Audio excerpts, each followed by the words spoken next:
Hola chicos, chicas, bienvenidos.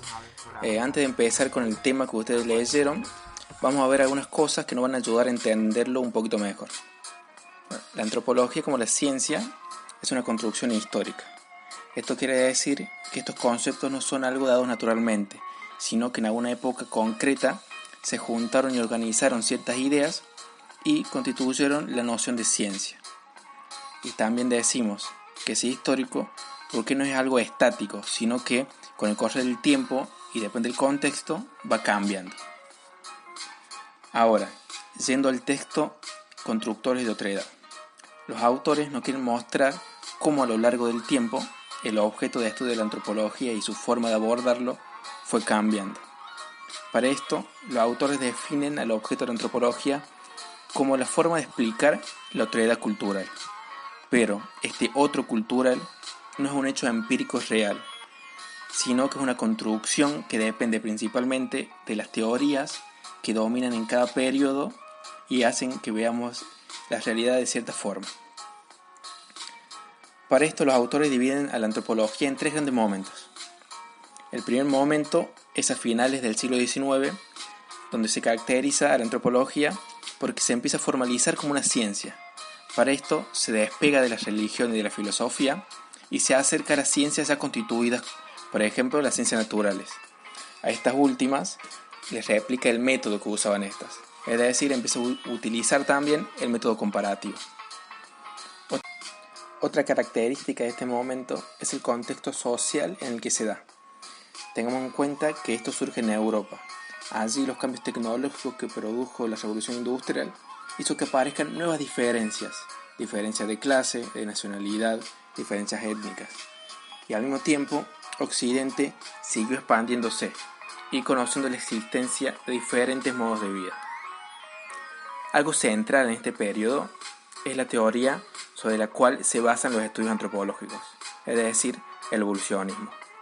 Como este tema lo vamos a ver en el tema siguiente, lo único que voy a decir ahora es que, siguiendo lo dicho hasta acá, esta teoría usa no solamente la metodología de las ciencias naturales, sino que también conceptos y cosas teóricas. Por ejemplo, el término raza. El segundo momento que caracterizan los autores es el que se da entre las dos guerras mundiales. Hay dos hechos importantes para la antropología en este periodo. El primero es que el evolucionismo como paradigma único empezó a estar en crisis. Ya no hay una sola teoría para ver la realidad, sino que surgen varias, y lo que tiene en común este conjunto de teorías es que todas critican el evolucionismo. La principal crítica que tienen para el evolucionismo es su técnica, ya que la recolección de datos casi siempre estaba dada por terceros, es decir, que se usaban crónicas de viajeros o de misioneros que iban a una comunidad lejana. Estas nuevas teorías proponen que los datos que se deben usar para hacer la investigación tienen que ser de primera mano, es decir, que el mismo antropólogo tiene que ir hacia las comunidades estudiadas y recopilar sus datos. Entonces hacen que la observación participante sea la técnica privilegiada de la antropología. Otra crítica que recibe el evolucionismo es el uso del método comparativo, el cual siempre tenía como referencia los valores de la sociedad occidental, por lo que se lo empezó a acusar de etnocéntricos. Otro punto característico de este momento tiene mucho que ver con la crisis del evolucionismo, es que se empezaron a separar la ciencia en escuelas nacionales, donde a partir de las cuales se elaboraron teorías alternativas. Por ejemplo, estaba en Inglaterra el estructuralismo y el funcionalismo, estaba en Estados Unidos el particularismo histórico, en Francia la escuela de sociología francesa, así también en Alemania y en otras partes del mundo. En este periodo también se empezó a dejar de lado el método comparativo y fue sustituido por el relativismo, ya que postulaba la imposibilidad de comparar culturas porque cada una tiene una configuración distinta y se entiende solo desde sus términos. Por último, el momento más reciente es el que comienza después de la Segunda Guerra Mundial, más específicamente a fines de la década de los 50. Este momento se caracteriza por dos tipos de transformaciones. Las primeras transformaciones son las que suceden en las sociedades que estudian los antropólogos. Estas transformaciones son, por un lado, la desaparición física de estas comunidades debido a las guerras, a las enfermedades, a los genocidios, y por otro lado, las transformaciones cualitativas de estos grupos, es decir, transformaciones en lo cultural, que tendían cada vez más a Occidente. Entonces empezaban a desaparecer aspectos culturales producto de la presión de los colonizadores. La segunda transformación en este periodo es el que se da en las prácticas antropológicas, donde hay un giro teórico-metodológico, donde se empieza a usar técnicas y teorías de otras disciplinas, por ejemplo de la historia o de la sociología.